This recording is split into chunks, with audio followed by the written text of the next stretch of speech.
everybody. Welcome back to the Dual Screens podcast. I am one of your hosts. This is Stephen Fontana. With me over there, he's Andy Asimakis. How you doing, buddy? Hostess. I wasn't sure if the S at the end of hosts came out of my mouth. I thought I said it, but it didn't sound like I said it, so I added it again at the end for good measure. How you doing, buddy? I'm doing great. Yeah? I'm feeling fantastic. It's going to be a fun one, I feel. Yeah. I feel if high it isn't, energy. If it isn't, I blame you. Sucks for the listener. Joining us this week is Anthony Paul, the creator of our topic of today. Outside of just actually Anthony's whole career in games, the creator of Joltzsi, which is I'm going to just say it right here, one of the best puzzle games you're ever going to play, period. It's right up there. It's up there with the bests, and you'll all find out soon. Anthony, how the hell are you? I'm doing great. And I want to get this out of the way first. Mm-hmm. We know each other. We're friends of good standing, I think. And it's very presumptuous of you, Anthony. Very presumptuous of you.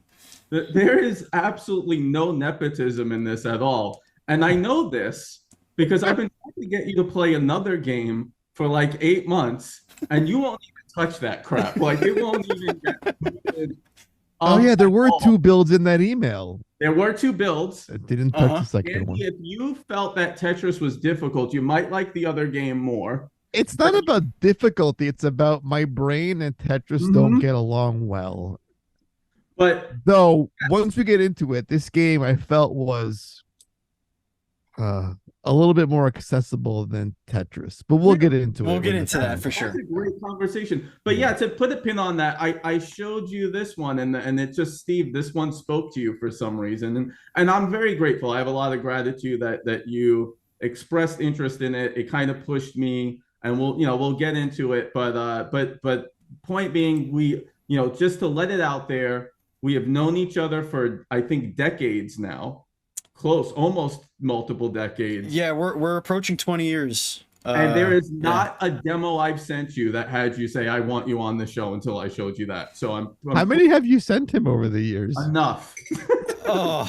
They weren't quite as polished, for sure. Like, they were larger, ambitious projects, but enough to know that Steve and I are not the kinds of people that have told each other unnecessarily kind things just to do it. That's not our relationship. And I think it's for the better. Like, Steve's a person that will tell me if I smell bad when I walk in a room, and I think that's a good friend, because that's need important. To know those things. Yeah, you need to have. That's the best kind of friend, in my opinion. So yeah, Anthony and I met in college. We did, he's been in game development for pretty much as long as I know you. I think that you were interning with the studio while you were in college, or maybe like right after, but I do remember you always being in game development as long as I know you. So before we get into, Joltzsi and all that stuff, why don't you talk a little bit about your experience in the industry and what led you to being now very close to releasing an independently developed video game, which is something that a lot of people try to do and never can. Yeah, well, so I say this not facetiously. I chose my career in World 1-1 of playing Super Mario Brothers. And there's a moment where you could go between get the pipe and go down the shortcut, or get the 1-up mushroom. And that just kind of blew my mind. And so, unlike just playing the game, I was always kind of analyzing them. I said to my mom, that's what I'm going to do. I'm going to make video games. She's kind of like, yeah, you might grow out of it. And I was stubborn enough to be like, no, that's it. If you're going to even suggest no, that's it. That's what I'm sticking to. So, fast forward was always, trying to work in the industry. And then, as you mentioned, I think it was my first industry job was interning and then being an assistant producer at THQ when they were working on the prequel to Homefront. This was Frontline's Fuel of War. Holy shit. I haven't heard about that IP in the longest ass time. And I started out, I did anything. I worked with my first boss was this guy, Drew Como, was a really great dude. And I was helping him build IKEA desks at first. I nearly drilled my hand, a hole into my hand when doing it. I was the worst person for it, but I was like, I'm going to do whatever it takes to get in this. Learned a bunch.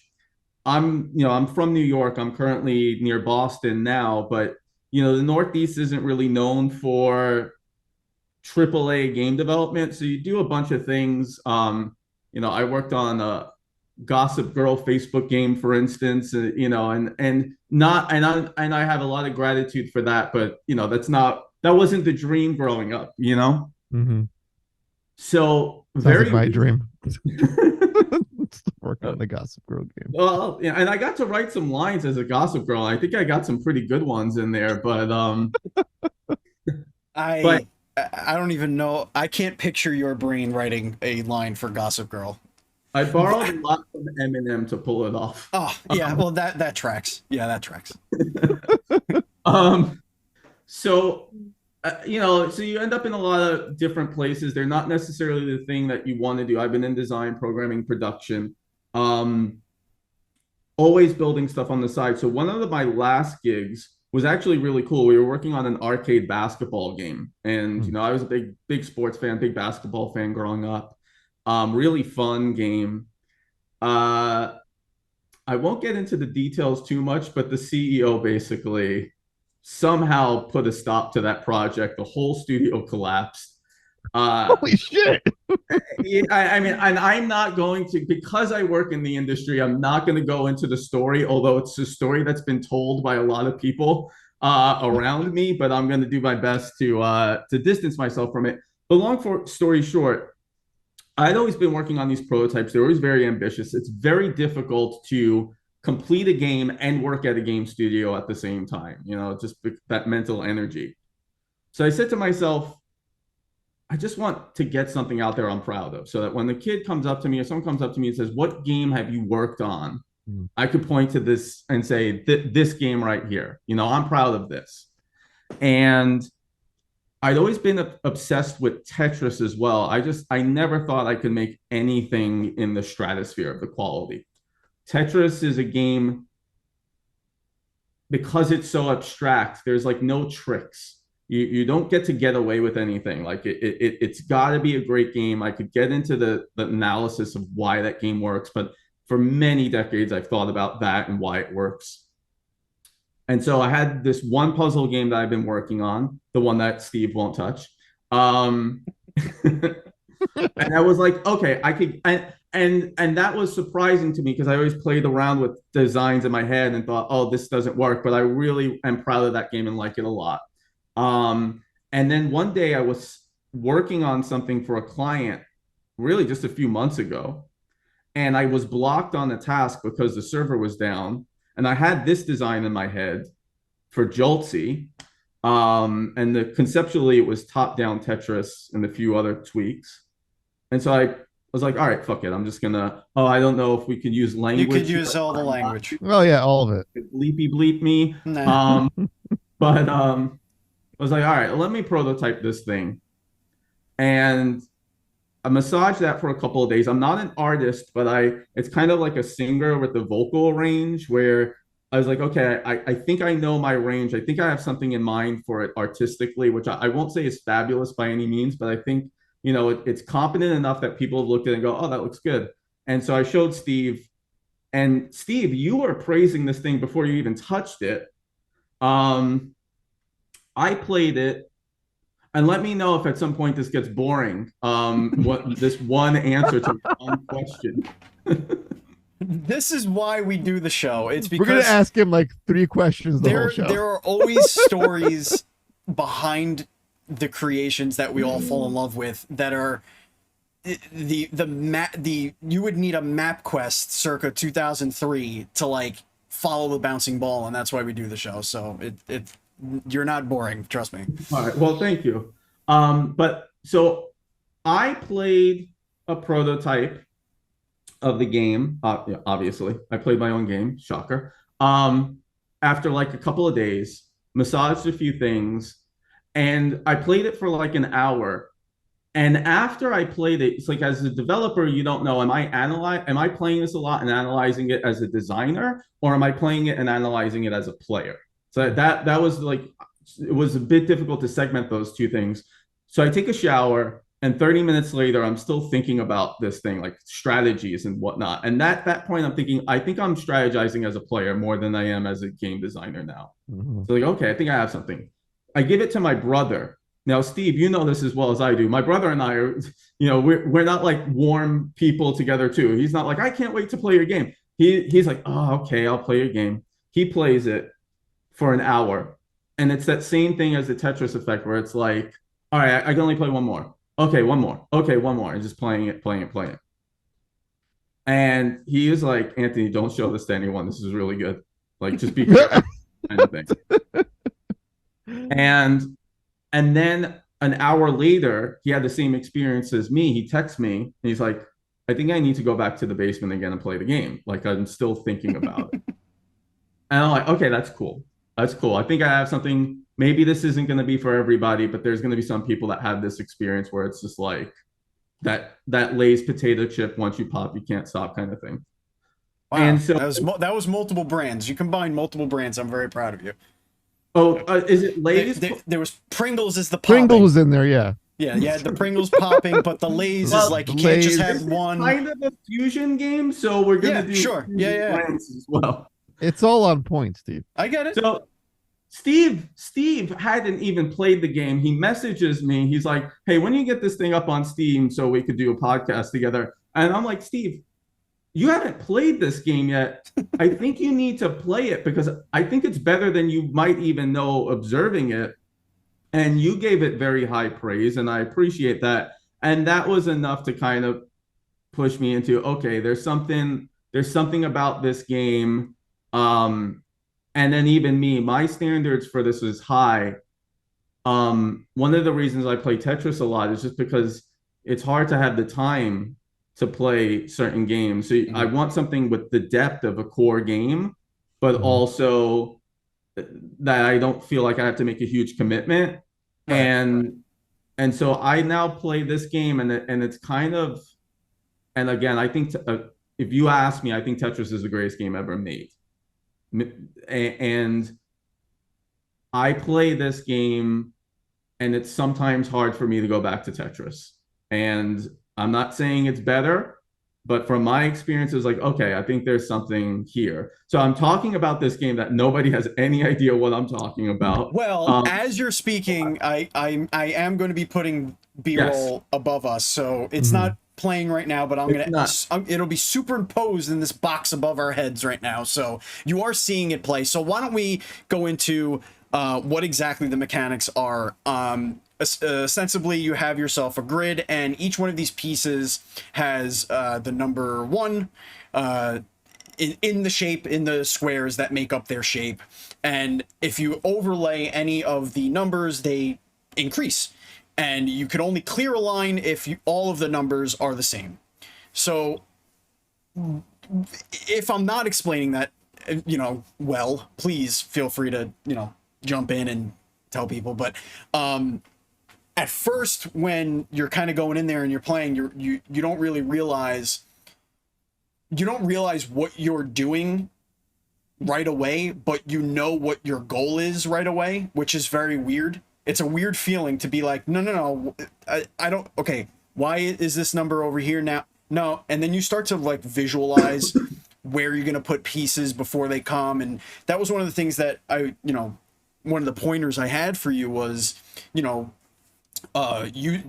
player feedback that the game gives you to kind of know what buttons do what, where you see, which piece is coming here next, how do I skip it, like just make things a little bit more clear. But once you did that, like you made one tweak, and I think you sent it to me like later that day, I want to say. Once you made that tweak, it was like just a switch goes off in your brain, and you get addicted to making, number 4 lines, clearing them, and just it's really well done. It really is well done. But in your own words, how would you describe Joltzsi? Yeah, so conceptually, I came up with the idea like walking across the Charles River, and you'll toy around with different ideas. And one of the well, I was thinking about Tetris as I often do. I was like, okay, I was thinking about some of the other 3D Tetris games. And it's hard to play those because the 3D sort of gets in the way of the seamless gameplay. But I thought, okay, what if I take advantage of the depth of the Z axis, but visually keep it 2D so that it doesn't add confusion and complexity? And so what essentially you kind of end up with is it's like a bird's eye view, and theoretically the pieces are overlaying on top of each other. And then that increases the value. And then I allowed me to think about another game, which was 1010, which I always wanted to kind of borrow mechanics from. And that's a grid which borrows heavily from Tetris. And so that gave me the language of clearing lines. And that's the other thing. The experience that I think you had, which is what I had at first, is it's not that the rules themselves are terribly confusing, but you developing a language for what's a good move and what's not a good move Hmm. takes a little bit of time. And that's really cool because it, it's like Tetris is a solved game. So now you bring something with some of that intensity, and brain teaser, but it can be new again. And I think it is very fresh in that way, like surprisingly, even though it looks a lot like something that's Tetris, it because of the layering of the numbers, it changes the board a lot. So the way you're playing it is constantly evolving. It's Right. it's not a static thing. And I say this as someone like a lot of these are happy accidents. Like I knew conceptually it would work, but to the degree it would work, I wasn't sure. So I'm kind of more analyzing it rather than like, you know, crediting myself too much. It's like, okay, you build this thing, what is it that you have? And I'm thinking I'd like to know what you think because there is this sort of bird's eye view that you're getting. I'm almost wondering if at least as an option, I do kind of like an isometric view where you kind of see the pieces landing, and that might be a little bit more challenging for some players, but it might make it Mm. visually clearer a bit what's happening or look cool. So yeah, there are still decisions that I need to make, and options. But hopefully I describe it's ironic, right? That it's really a simple game, and ironically, that's what makes it more complex to describe in its own way. My initial reactions when I played this for the first time earlier today was the first thing I said was, can I somehow help fund this thing? Can I throw money at Anthony and No, just keep get your no way. I don't want and your money. get and get a That's very piece of the, kind. and get a piece of the pot at the end of the day when the time No. comes? Can this be the first dual screens published endeavor? um, But aside from that initial thought, it's And Andy and I are not known friends of good standing, so that's this is that's all. Listen, and I I don't have any money, so there's. It's very kind that Andy would say it's a dual screens endeavor when I would be giving precisely $0. listen. we'll get you on. Steven, I we mean, can work something out. because of my relationship with Anthony, I won't ask for a free key for this game. That is, That's all good. I will actually buy the game. But Andy, No, I'm sorry. Andy had a yeah, thought. Andy had a question. I'd Yes. love to hear him So finish. another question it's more like, my initial impressions, like it's interesting because you look at it and the pieces are just Tetris pieces. So your brain thinks, oh, this is just Tetris. And my initial reaction is I have to build lines. That's my first go-to. But then I was like, this is such a small little space. Mhm. And these pieces are huge. I'm like, how does this whole thing work? How do I really like get points on a consistent basis? Or how was this fun? Was my first thought. But then when I lost the first time after getting I think if you overlap more than on your fifth one, like Yeah. you game over if you don't clear out the line or the piece. I was like, oh, this is not really about so much the lines. It's about, can I set up combinations of things and use parts of a piece? Like I'll use one block from here, I'll stick it there to make that number go up to finish this line, and I'll bring this piece over here later. So it rejiggered my whole thinking of what Tetris is supposed to be, but it still felt familiar and comfortable. Right. And I was like, shit, I have a call with this guy. I gotta stop playing this thing. And it's got a really catchy little tune also, which helps. Well, that's cool because I scoured the internet for royalty-free Some royalty free music. the best I could find. I would love to talk about my fantasy for that music. If I may, I'll talk a bit about process because the first thing you're trying to figure out is what's the right height, what's the right space. I thought the game needed to be constrained and tight, or else it would be too large. It wouldn't be challenging. But I thought that the value, I was thinking maybe the max value will be like 10 or something like that. I learned quickly that wasn't going to be the case. I tried it with 5 being the max value, and it just hurt my brain. It's already a game where the first time you play it, there's a lot of information. And then at 5, it becomes too much. So then I tried it at 3, and then it was like, okay, that's pretty good. Let me maybe give it a little bit more space. Can I do 4? Can I change some visuals? And I think that was the default best way to play. I might tool around with some things. I'm curious about what a 6x6 grid would be. I'm curious about making the pieces wrap around so that if you go off the edge, it'll show up on the other side. And it's figuring that balance between, I think because it's so constrained is part of what makes it interesting. It does, 100%. Yeah, and at the same time, I do want people to go for those 4x4 Joltzis, so figuring that out, because I watch a decent amount of competitive Tetris, and one of the compelling things is people going for those Tetrises every time and maximizing it. As far as the music, and I'm gonna answer an unasked question if that's okay with you guys. So I'm not an artist by any means, but I did have like a vision for what I wanted to do visually and audio.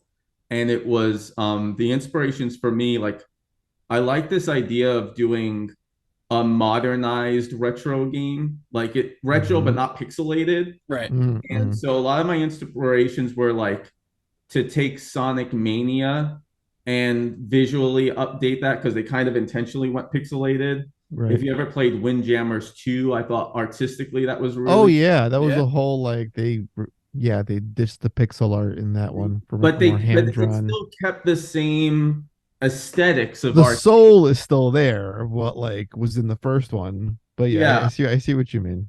Guilty Gear did that in an amazing way. They're more of a 3D game, and then because I get to put it's my game, so I get to put my favorite stuff. The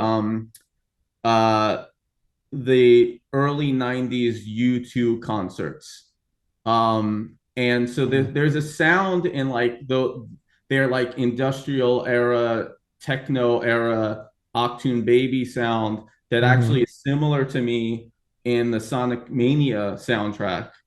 And I was a fan of that guy before, the guy who did it, T. Lopes, I think is how he pronounces it. I would listen to his soundtrack like 10 years ago. Like he did these remixes of Sonic songs. And so it was cool to me that he did Sonic Mania. So all of that kind of came together. And that was a little bit of an FU to my boss too. At the guy who sunk. So the guy who sunk the basketball game, we had this shared love of U2. And I could see he was trying to turn the basketball courts into U2 concerts, which is a really bad idea because it's a basketball game and you don't want this like flashing stuff in your face the whole time. But there was a little bit like, no, I'm going to make my game and I'm going to have like a U2 Zooropa inspired stage. That one still needs a lot of work. It looks like crap to me right now, but it'll get there. But yeah, like I think this kind of like modernized retro 90s look and sound, and it's within my range because most of what I'm doing is just, if you like the aesthetics of it, I'm just creating shapes and adding colors to them. That's really all I'm doing, and that's in my range. I just realized I'm not insane enough for game design. I can't even draw a line straight or squiggly from U2 to game Oh, design. if you knew And Anthony then as long as and like, then yeah, you could Anthony is draw any like line to he's anything. taken that, he's like spite including it in his game. Yeah, yeah. He's including, yeah, yeah. So Yes, yes, kids. This will be the first ever game with Spite U2 environment. That sounds like a back box feature, you know? And if Back in the I'm box really feature. lucky, since all publicity is good publicity, I hope to get sued by Bono for doing it. I think that would really be. Anthony, when many years ago, on one of our late nights, you were explaining to me a project you were working on that was going to revolutionize game development.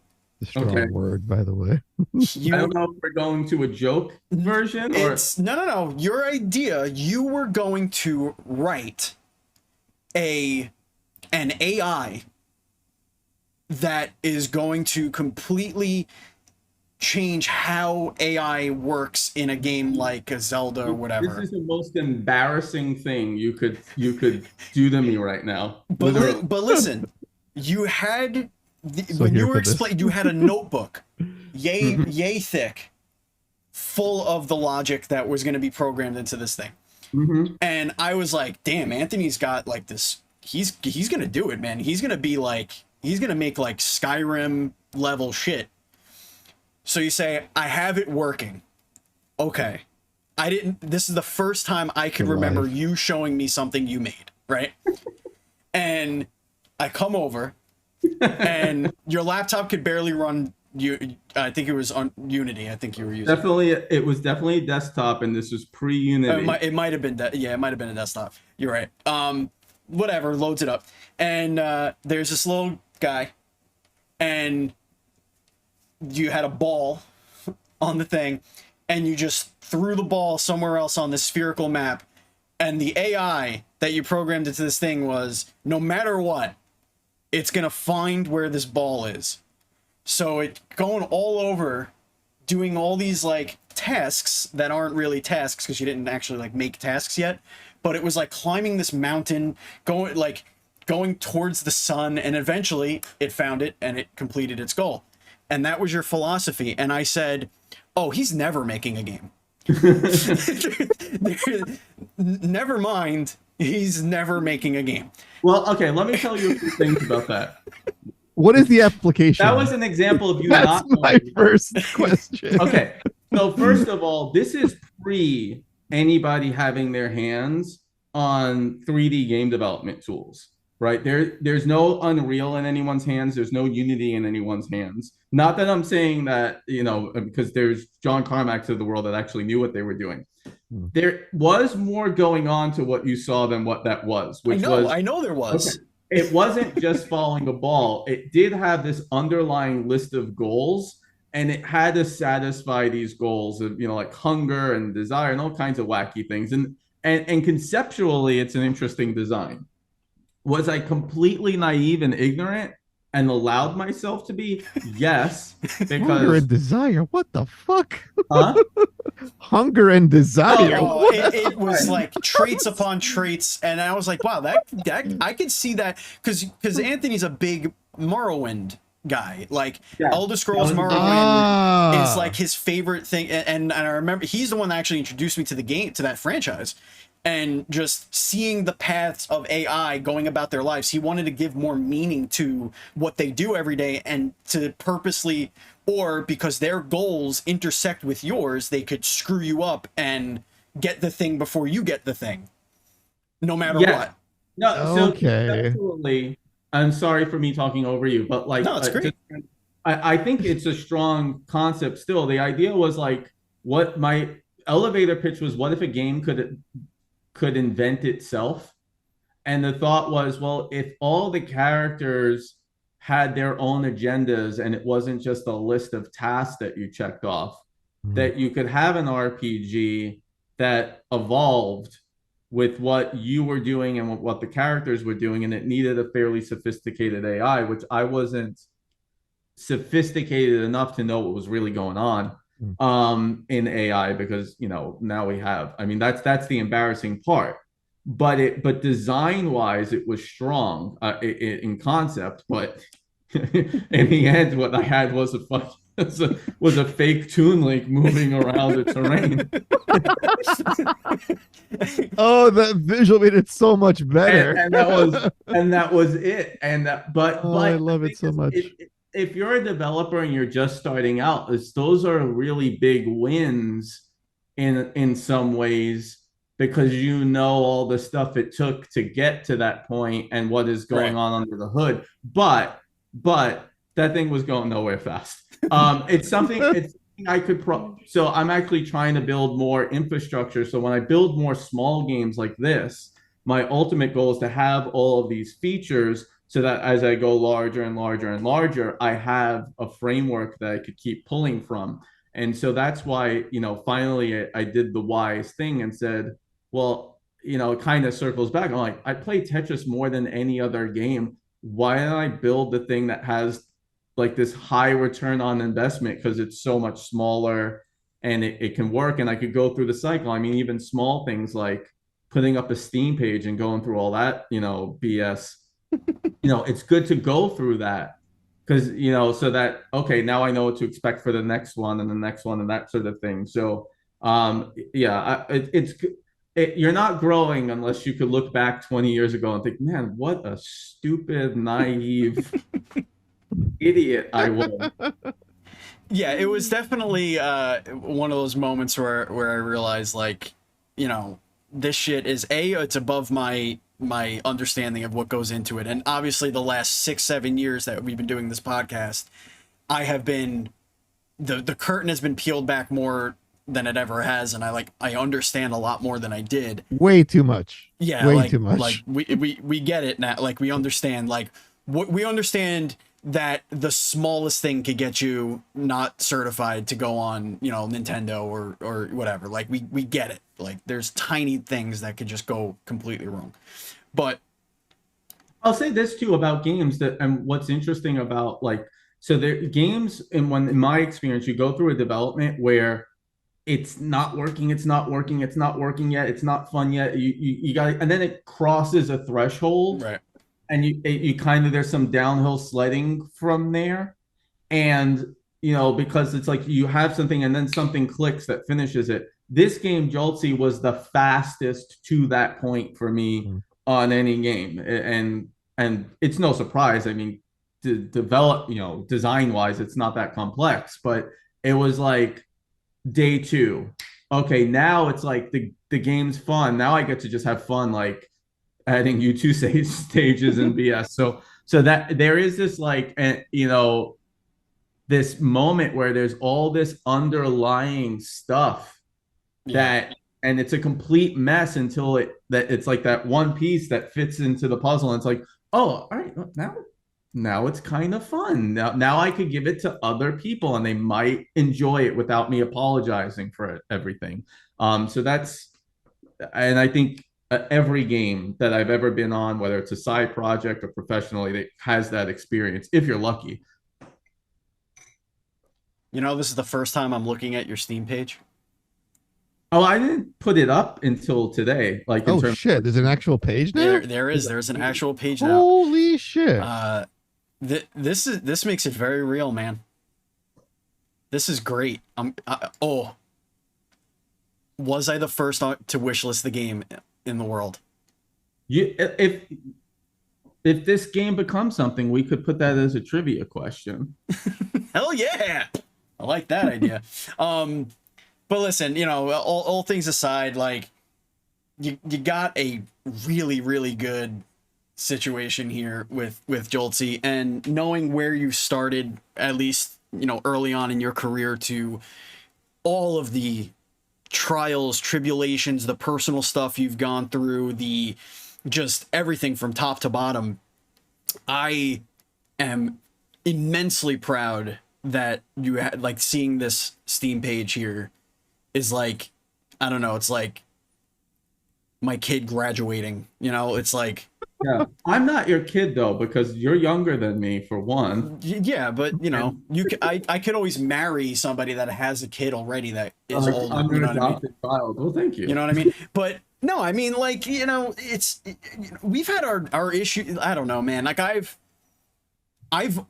been rooting for you to do something that you've wanted to do, because for whatever reasons throughout your career there have been things that like you know, sandbag a project, or you know, relationships fall through with people you were collaborating with, and like all this stuff, and it was like, man, he just needs to like do something, get it done, so that he can just say he did it, and like that will be like the band-aid and like the confidence boost that, you know, would really kickstart your career as an independent developer. And you know, seeing it now, looking at the, you know, this thing just scroll through, which I'm gonna put in the B-roll as well. I'm very proud of you. On that note, like a couple of things. So, you know, after the basketball game, I was kind of like, you know, maybe I should do other things. Um, and I just want to say this out of gratitude to the people who deserve it. I got a chance to get to know two people who worked on NBA Jam through that. And they found out about some of the stuff that I did on that basketball game, which was actually to fight hard to get the voice of NBA Jam into that game. Um, and and Mark Turmel, the creator of Jam, said some things that was like, oh, if that guy has confidence in me to do it, it's like, okay, I could stick with it. It's like a comedian and, you know, Dave Chappelle or Jerry Seinfeld says, oh, I think you could do this. So you know, that was really, really cool. So I you know, I can't thank him enough. And you know, all our kidding aside with our banter, Steve, I appreciate that when you saw this game, you believed in it. I won't make too big of a thing out of it, like, because for me, it's just like, you know, because who knows what happens with this? You know, it's game. There's so many games, but at least at minimum, it's like, yeah, you know, if someone's like, "What did you work on?" I think that's a fun game. Enjoy that, and that's really mostly where I'm at. And then hopefully it allows me to continue to build some other things that are more ambitious in the future. But it may turn out that that's the best thing I ever make. You know, we'll see. But from that standpoint, I think that's what's cool for me. Just, hey, here you go, play this. Because that's the other thing. Like you end up in a career, and you guys know this. Like you don't always get to choose what you work on and what you do and all these other things. Mhm. So you know, it's this is like a thing where it's like, all right, I have total control. I'm gonna say, given what I've seen in this game and the way your brain works, Anthony, this is gonna be the first in a series of great stuff to come out of you. I appreciate. Well, it's very kind. I have a lot of gratitude. And I'm, you know, it's kind of you guys to say it. So we'll see. You know, again, I think. What do you guys think of this? I think this is. I think this really needs to end up on like a mobile console. I think that's kind of the sweet spot. You got to get this bad boy Steam Deck verified. Yeah, and that's Yeah. cool. That's cool. I think like a Switch type Switch, of absolutely. thing, Yep. Switch to. But you know, as a fan of games like Tetris, there aren't a lot of Tetrises out there. So I hope that, you know, and I think there are mobile versions of this too that will work. But I'm just rambling now. You know, we'll see. Welcome Yeah, to the get Dual some Screens touch, podcast. some touch controls in there, you'll be fine. Yeah. Little waggle, Yeah. You do a little waggle. Just waggle the phone. Swaggle. No, I have some things in my head. They'll work. The big one what I really want to do is I definitely want to get competitive 2-player. I have versions of that. I'd love to do like tournament stuff. I have things in mind for that because, you know, again, I watch a lot of competitive Tetris. You could edit my rambling out, right? I know there will be no editing. There's no edits, and there's no rambling. That's the thing about the Dual Screens podcast, man. It is unedited, raw interviews with the people who make the games we love. Period. That's what the show is. Nice. Now, we are going to get into the rapid fire section of the show. Okay. Now, this is where we get to know you, Anthony. And all Anthony. the issues that we had, right? Now, Now here's the thing. I'm going to try and know things that I don't already know. Okay, that's Okay, cool. so that's how I'm going to Hmm. approach this. Andy has carte blanche. He's gonna. Who knows? Like Andy's, he could do whatever at this point. So Andy, I want you to start us off with rapid fire because I want to see where your brain goes initially for this. I'm a little torn. Okay, Like, do I want to ask about him or ask about what he knows about you? That's where that is I'm at that right is now. interesting. That is interesting. So I think that's an opportunity. I think Andy should It is. ask me what I know about Steve, It and is. Steve should ask me what he doesn't know about me. It's the only time you're going to be able to do that. Correct. Anthony, what is the dumbest thing you've seen Steven ever do? Mm. Mm. Oh, Mm. I don't want to say that here. I really don't. But it lasted for like 4 years. Oh, okay. Yeah. Yeah. Oh wait, I kind of know where that's going. I can read the room. All right. On a scale of one, And that was the issue that first. yeah. On a scale of 1 to nightmare, where do you think she ranks?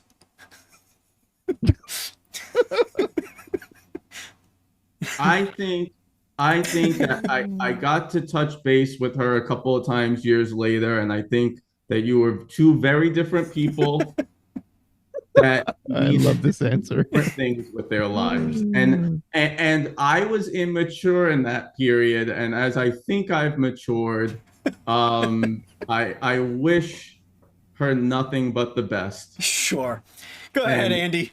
I love how the answer was like maybe she's listening.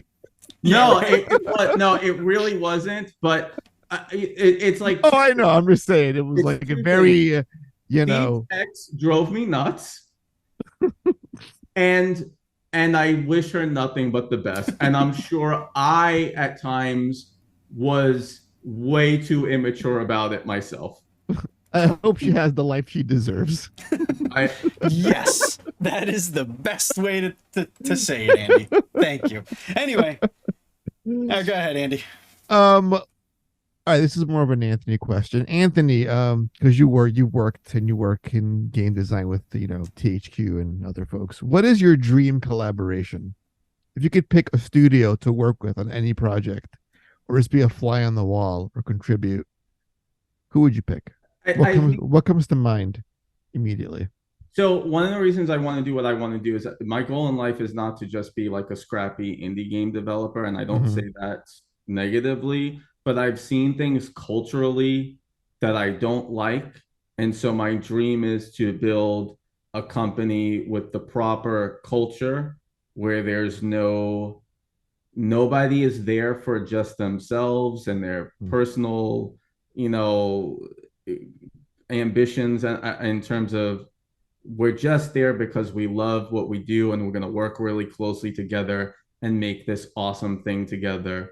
And so smart, creative people who are hardworking, get them closely together, removing as much of the BS as you can. That's ultimately what I'd like to do. And then that also, hopefully that becomes an opportunity where as I get older, I mentor other people and they're growing. I'm very inspired. I know this is rapid fire. I'm very inspired by something Vince Lombardi said, where he said he wasn't coaching football. That's a sports person, Andy. I know the name. Okay. He was coaching men. And so I do Football, hope right? Yes. Okay. Gotta make sure. I know there's a huge overlap of gamers and I wasn't sure. But yeah, I hope that what I do is also build something where people grow as people. That's something I think about a lot more now in life, helping others maximize their potential. He gave us a whole mission statement for his company. I like it. It's on my mind all the time. He read the About Us page in his brain. And I'm so sorry because I think about this all the time. I hope that I'm making games too that elevate the medium in terms of being games that are not just entertainment, though I appreciate entertainment, but like provide purpose, provide meaning, provide insights. I don't think we've quite gone there yet, and and there are opportunities for that still. Absolutely. All right. So you've been near the Boston area for quite a bit now. And whose food is better, New York or Oh Boston? shit. Oh, look, I'm so happy to be out of New York, but not because of food. Just very clear That is about the right that. answer. And you have to go to South Brooklyn to get a decent pizza or bagel, period, end of story. But I moved up here because it is a lot cleaner.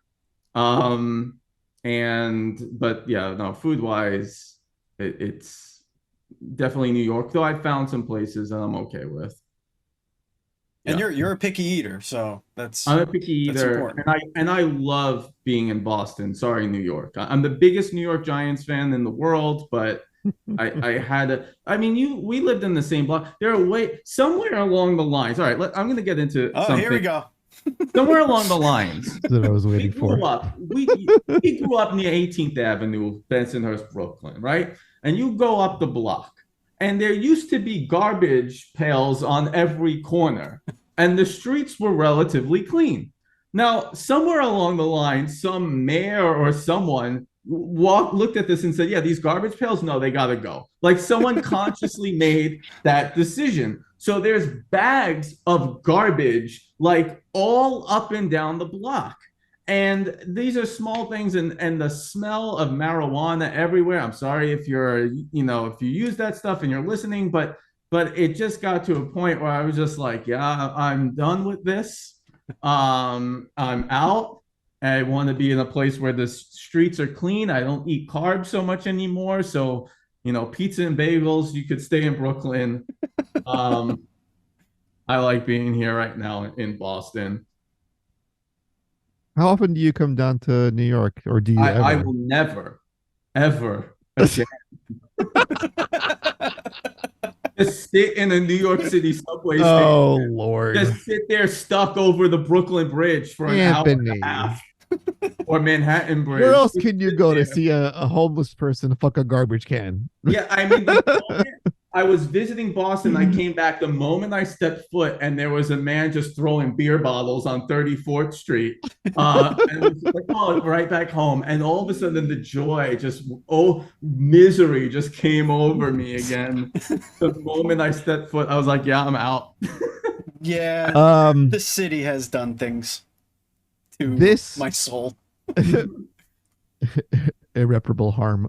This might not be as a rapid fire response, but I'm kind of cool with it. I'm not sure. It's kind of topical too with the news cycle recently. If you've seen the Unity shenanigans as of late, A little bit. Okay, so for those who don't know, I believe I kind of touched briefly on this afternoon. They're doing this thing where they're going to be charging developers a fee for each time a game is, I guess, booted up or loaded. Is that right, Steve? Am I saying that properly? Download or a download? Okay, so it's like a download fee. Forgive me. Okay. Because I want to double check. I was like, something seems right, something doesn't seem right. So it's installs for anyone who over the course of a year got over 200,000 installs and made at least $200,000 in, I don't know if it's in profit or in gross, but those two things have to be the case. So there are some caveats to like when it actually kicks in. Okay. So if you're just an indie developer and you've got a game out there and you're not selling anything, you're not going to get a $100,000 bill from Unity, as far as I can tell. So it should just, not that this means that this is necessarily a good business practice, but it might not be as dramatic as it seems to a lot of people.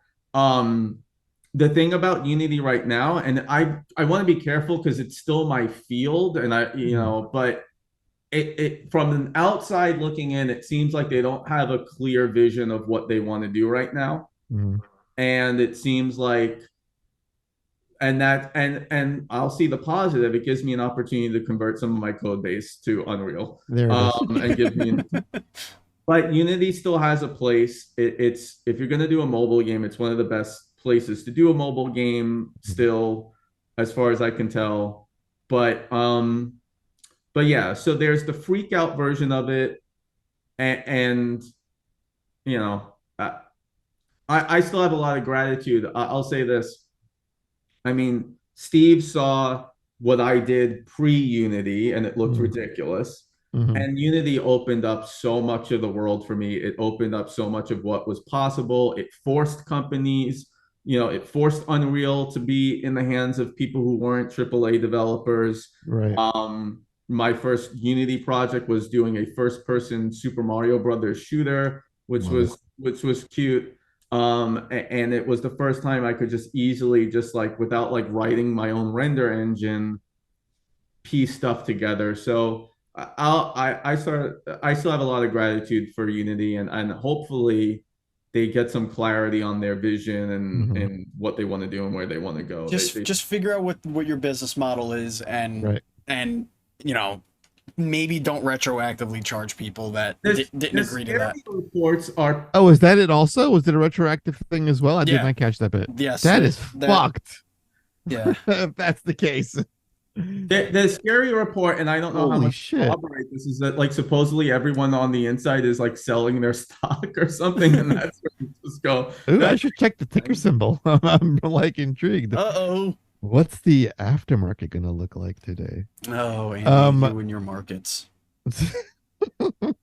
They might get so much pushback that they're just. They're already down $2 today. That's something. Anthony, what's up? What's the best Rocky movie?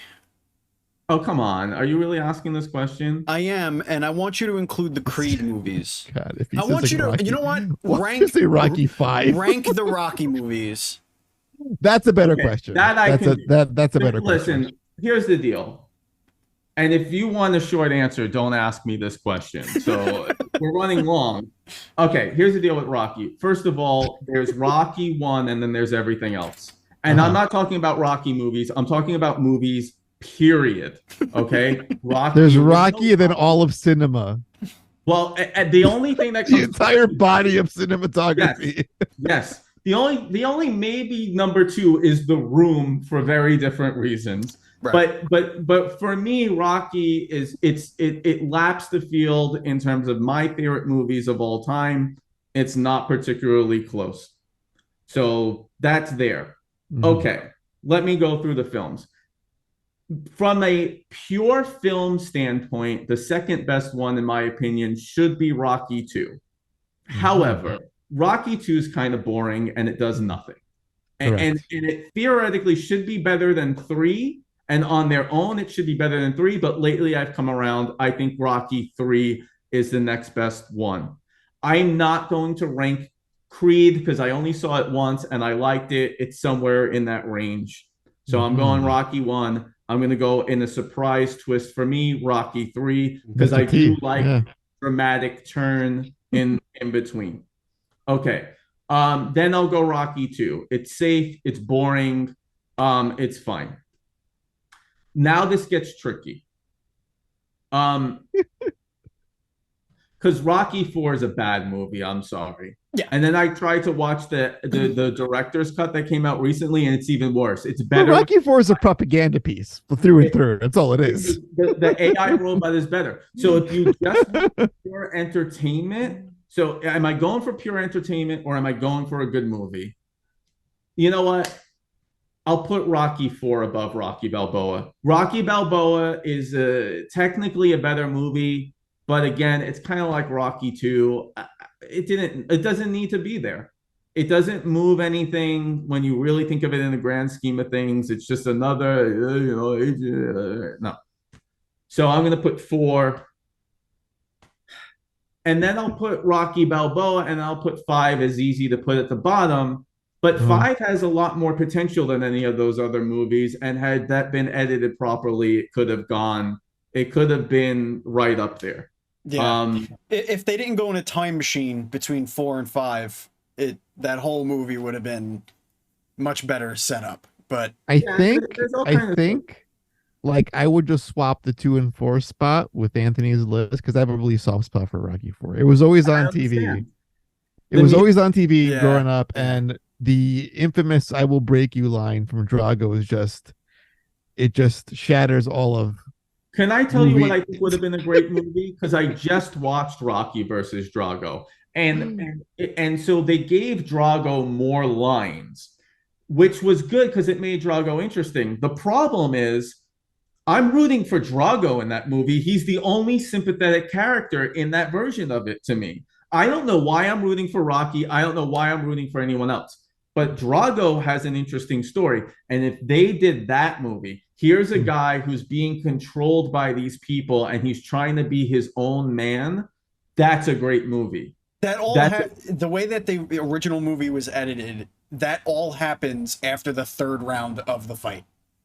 Right. Like his entire character change happens after the third round. It's like, but he's the bad guy. Oh wait, no, and not really. He doesn't. No, like he's a victim. Yeah, like he's right. forced to take drugs and steroids, and he's a Yeah. machine, and he's a victim of circumstance. But really, watch both cuts of Rocky 4. And it's like the original movie, there's really something at stake for Rocky. I could break down, I mean, that last fight scene is so beautiful in every way, but you could break that down. And I won't. I'll spare you that. But there's a reason to root for Rocky. There's so much at stake. And it's an everyman kind of thing. Watch Rocky 4. None of these people are likable. None of them. Rocky's not particularly likable. Creed's not particularly likable. Adrian, Paulie's terrible. Paulie's Paulie, and it's like it's these narcissists that are just going through life. And the only one who really had an interesting story, I think, was Drago. And you see that when they bring back some of the other footage. But I can't think of a reason I'm rooting for Rocky other than I watched another 3 Rocky films. It's Right. hey, look, I'm Rocky, of course. Me, I'm American, he's a Russian, but we could all get together and we could be together. Here's one thing I learned, by the way. Steve purchased for me 2 Rocky Balboa action figures, and I will say this: Rocky Balboa action figures are never not funny. If you pull out Rocky Balboa action figures for people in any context, they're always funny in some way. But I gotta test this theory.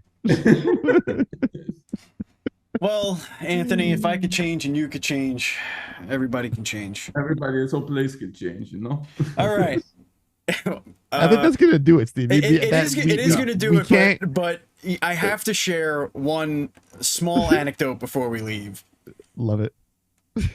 Our shared love of Rocky Balboa, specifically the Rocky Balboa portion of Sylvester Stallone's brain,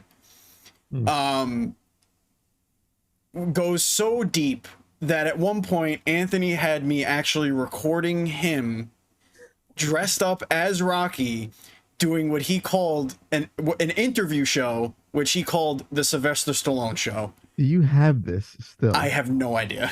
Mother fuck. better. I don't even know where that would live, because my YouTube channel that all that stuff was on was taken down for some reason. I have no access to it. The heartbreak. Don't you remember Andy, when I was like, when you worked at YouTube and I was like, where did my channel go? And you were like looking into it for me, and it just like, and I was like, that was on one of the videos up there. Yeah, that was one of those things. Anyway, Anthony, Conceptually, the conceit of that was Sylvester Stallone couldn't get any guests, so he interviewed himself.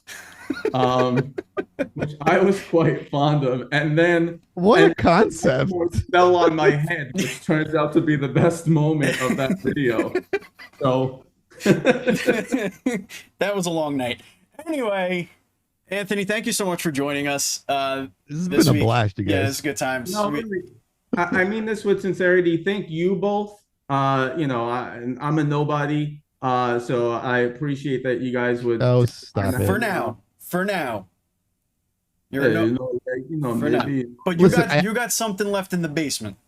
I can't wait for the day for you to ignore emails when you're making your money. I can't wait for the day you guys fund this and I can't ignore those emails. So, all right, guys. Thank you, Well- Andy. Thank you, Anthony. Thank you, listeners. Thank you, viewers. And as always, please be excellent to each other.